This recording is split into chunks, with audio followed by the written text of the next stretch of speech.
There is around 5% of children having a vulnerability of the developing nervous system to effects of fever. So it's a combination of genetic predisposition and the environmental factor here, which is the fever.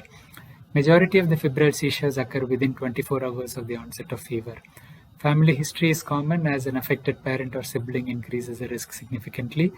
Clinical judgment based on the variable presentation must direct the diagnostic studies. If it's typical of febrile seizures, we may not need a lumbar puncture, and it can be considered in infants younger than 12 months or with atypical febrile seizures, or where there is a strong suspicion of meningitis like neck rigidity.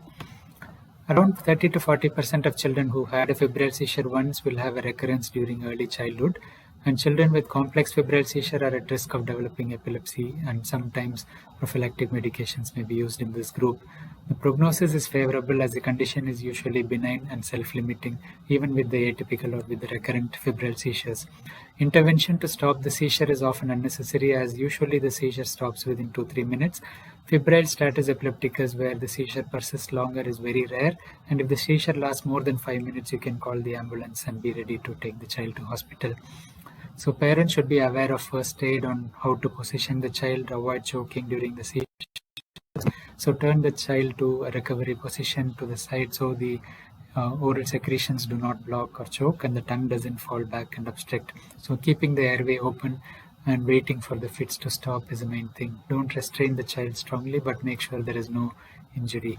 There is no definite role for routine preventive anticonvulsants during fever. Aggressive fever treatment also may not prevent, so don't be paranoid about it.